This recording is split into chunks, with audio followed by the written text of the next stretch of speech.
بسم الله الرحمن الرحيم الحمد لله رب العالمين والصلاة والسلام على أشرف الأنبياء والمرسلين نبينا محمد وعلى آله وصحبه أجمعين أما بعد. Donc aujourd'hui, Inch'Allah, Tabaraka wa Ta'ala, c'est notre premier cours, notre première lecture dans le tafsir al-Qur'an. On a dit qu'on allait commencer le tafsir al-Qur'an et on va commencer en particulier par la dernière partie du Qur'an. La dernière partie du Qur'an, étant donné que ce sont les sourates et les versets et les chapitres du Qur'an que l'on répète le plus souvent, entre guillemets. Tamam. Donc on va commencer par la partie qu'on appelle Juz ou Amma, la dernière partie, la 30e partie, Juz ou Amma. On va commencer par Surat al-Fatiha. Ensuite, on commencera par Surat al-Nas et on va remonter jusqu'à Surat al-Naba, Amma yatasa'aloun. Avant de rentrer dans tafsir Surat al-Fatiha, l'explication de Surat al-Fatiha ila akhrihi, أولا قبل كل شيء, on va faire une petite muqaddima concernant le tafsir. Tafsir, ça fait partie de ce qu'on appelle le ulum al-Qur'an. Dans le Qur'an al-Karim, autour du Qur'an al-Karim, il y a plusieurs sciences. Il y a des ulum. Et toutes ces sciences, elles tournent autour et gravitent autour du Qur'an al-Karim. Ça peut aller de la récitation, al-tilawa, avec les règles de la récitation, ahkam al-tajwid, tout comme ça peut aller, comme dans le fiqh, la jurisprudence, car dans le Coran, il y a aussi également des ahkam, des règles. Il y a dans le Coran également quoi donc des ahkam et des règles. Il y a des règles dans le Coran. Comme disait l'imam al-Rabi', rahimahullah ta'ala, ibn Sulaiman, qui est un élève de l'imam al-Shafi'i, rahimahullah ta'ala, Rabi' ibn Sulaiman al-Muradi, il disait قلما كنت أدخل على الشافعي رحمه الله تعالى إلا والمصحف بين يديه يتتبع أحكام القرآن. Subhanallah. À chaque fois que je rentrais chez l'imam al-Shafi'i rahimahullah ta'ala, et je le voyais avec le mushaf entre ses mains, et il suivait, il lisait, et il suivait minutieusement les règles du Coran. Ahkam al-Quran, faites ceci, ne faites pas cela, cela n'est pas permis, cela vous est permis, etc. Jamil. Dans notre tafsir, nous, Inch'Allah, tabaraka wa ta'ala, comme on sait, les livres de tafsir sont très très nombreux, mais on va s'appuyer, Inch'Allah, tabaraka wa ta'ala, du tafsir du célèbre imam, connu et ma'rouf, l'imam al-Hafidh, Imad al-Din, Abu al-Fida, Ismail ibn Kathir, al-Qurashi al-Dimashqi, al-Shafi'i, rahimahullah ta'ala. On va s'appuyer essentiellement du tafsir d'Al-Hafidh ibn Kathir, tafsir al-Qur'an al-Azim. Bien sûr, on va pas tout voir, car le tafsir de l'imam ibn Kathir, il est très large et complet, mais on va essayer de voir aham al-fawaid, les principaux points, vraiment les enseignements à retenir, etc. concernant tout ceci. Al-tafsir, ya ikhwan, al-tafsir, qu'est-ce que c'est? Al-tafsir, qu'est-ce que le tafsir? Avant de rentrer dans tafsir al-Qur'an ila akhrihi, il faudrait déjà comprendre qu'est-ce que le tafsir. Al-tafsir, c'est le bayan ou al-kashf. Le tafsir, c'est le fait de quoi donc? C'est le fait d'expliquer ou de dissiper ce qui peut être confus.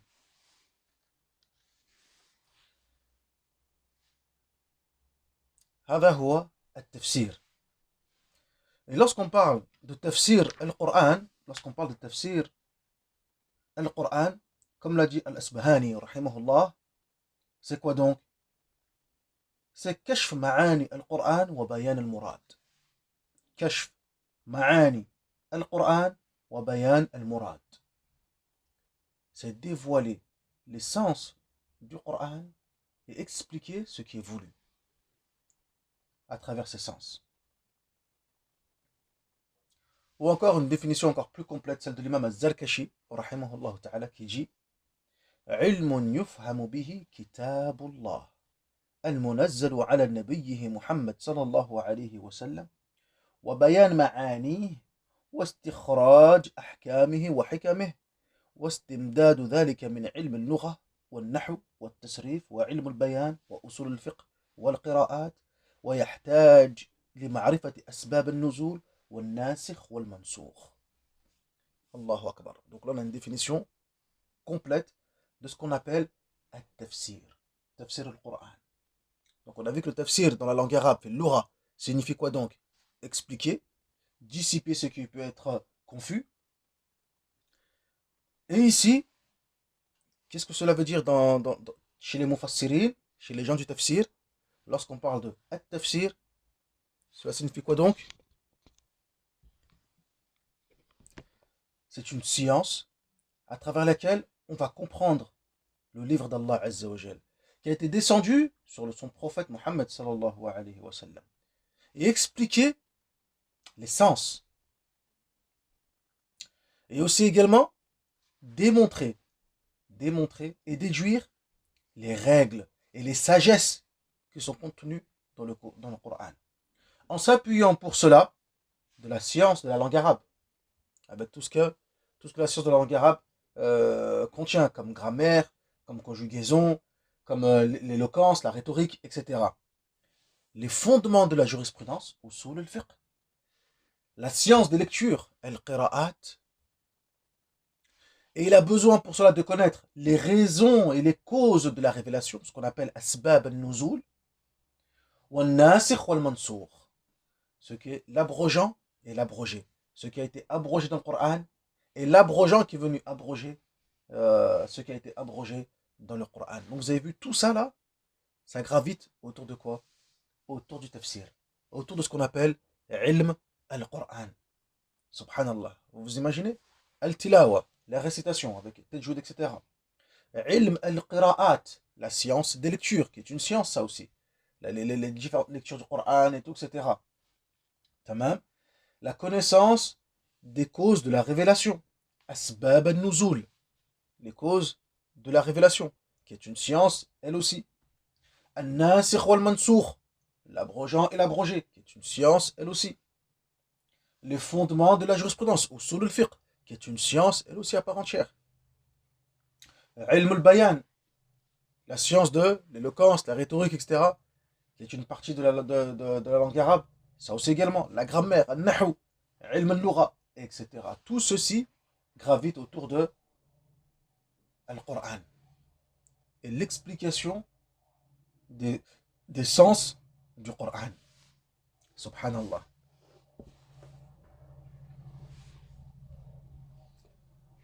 Allah Azza wa Jal a révélé son Qur'an. Il l'a descendu sur son prophète Mohammed sallallahu alayhi wa sallam. Subhanallah. Et ce Qur'an, Allah tabaraka wa ta'ala nous a ordonné de le suivre. On nous a ordonné de suivre ce Qur'an. Ce Qur'an, il s'adresse à nous, les croyants. Il s'adresse à nous, les croyants.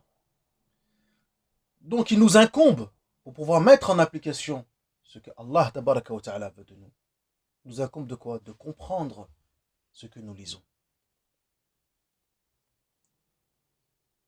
Il nous incombe de comprendre ce que nous lisons. Allah Azza wa Jal a fait descendre ce Coran pour qu'il soit compris.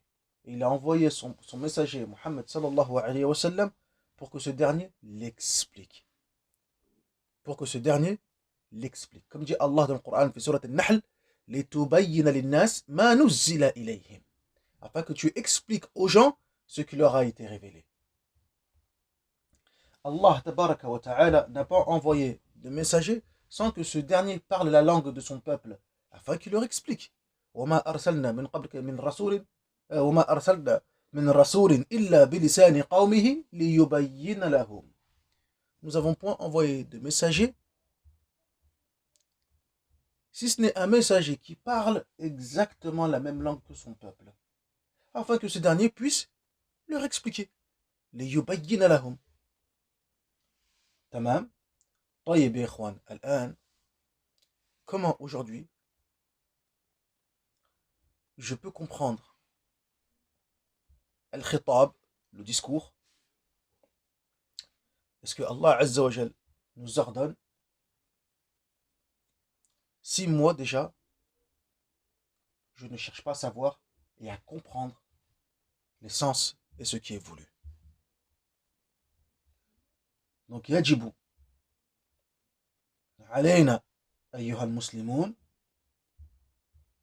علينا أن نتأمل ونتعلم كتاب الله عز وجل المنزل إلينا وتعليمه وتفهمه وتفهيمه. Donc il nous incombe, nous, en tant que musulmans, comme dit Al-Hafidh ibn Kathir, rahimahullah ta'ala, de faire des efforts pour apprendre le Coran, pour lire le Coran, pour l'apprendre, le comprendre, l'enseigner et le faire comprendre. Également l'expliquer. Tamam. فهذا أمر يجب علينا. C'est quelque chose qui nous est obligatoire. Comprendre le Coran. Comprendre le Coran al-Karim.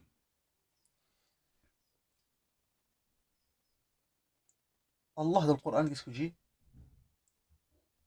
قل أوحي إلي هذا القرآن لأنذركم به ومن بلغ. قل أوحي إلي هذا القرآن لأنذركم به ومن بلغ. Dit في سورة الأنعام, dit ce Coran il m'a été révélé. قل أوحي إلي هذا القرآن, ce Coran il m'a été révélé. لأنذركم به, pour vous avertir. Par le biais de ce Coran, afin de vous avertir également. Je vais vous avertir. لأنذركم به ومن بلغ. Et quiconque à qui a été parvenu le Coran. Quiconque reçoit ce Coran, quiconque à qui le Coran a été transmis, certes le message lui a été transmis. Allahu Akbar. Al-Risala, le message lui a été transmis. لأنذركم به ومن بلغ. Qu'est-ce qu'il dit Al-Hafidh ibn Kathir rahimahullah ta'ala? فمن بلغه هذا القرآن من عرب وعجم وأسود وأحمر وإنس وجان فهو نذير له. فهو نذير له. Quiconque à qui le Coran a été transmis, parmi les Arabes, les non-Arabes, les Noirs, les Rouges, les hommes, les djinns, à partir du moment où le Coran lui a été transmis, c'est qu'il a été averti. Il a été averti. Le message a été transmis. Allahu Akbar. Donc, les Ikhwan, il nous incombe de comprendre ce message, de comprendre le Coran. Et dans cela, il y a des fawaïd azima. Il y a des mérites azima jiddan. Awalan déjà, les mérites d'apprendre la science. On a déjà vu ça quand on a fait les hadiths sur les mérites et le fadl d'apprendre la science et d'étudier talab al-ilm, etc. Mais comme disent les ulama, qu'est-ce qu'ils disent?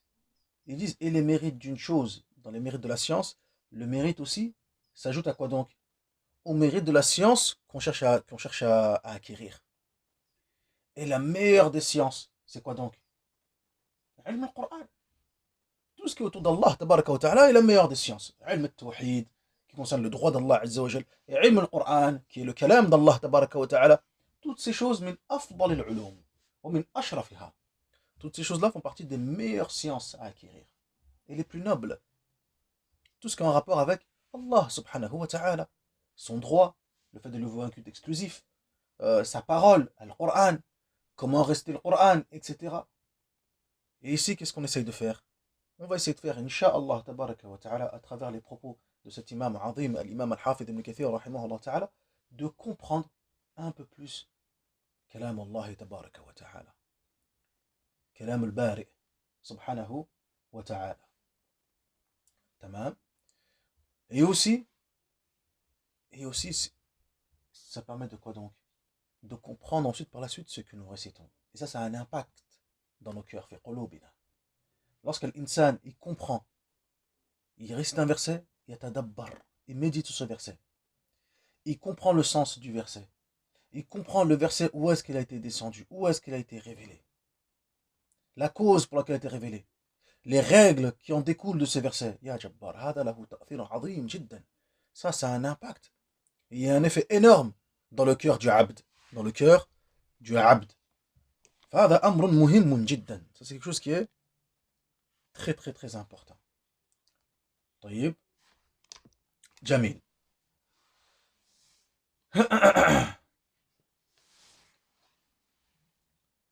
On va s'arrêter là, Inch'Allah, tabaraka wa ta'ala, pour cette muqaddimah. في الدرس القادم, dans le prochain cours, بإذن الله عز وجل, on va voir, Inch'Allah, tabaraka wa ta'ala, la méthode des anciens, des sahaba, en ce qui concerne l'apprentissage du Coran et ensuite sa mise en pratique et l'apprentissage des sens. On va voir aussi, بإذن الله عز وجل, les différentes méthodes dans ce qu'on appelle tafsir al-Qur'an, manahij al-mufassirin, les méthodes des mufassirin. Et on va voir aussi également comment, par quels moyens on explique et nous fassir القرآن إن شاء الله تبارك وتعالى والحمد لله رب العالمين وصل اللهم على نبينا محمد وعلى آله وصحبه أجمعين سبحانك اللهم وبحمدك أشهد أن لا إله إلا أنت أستغفرك وأتوب إليك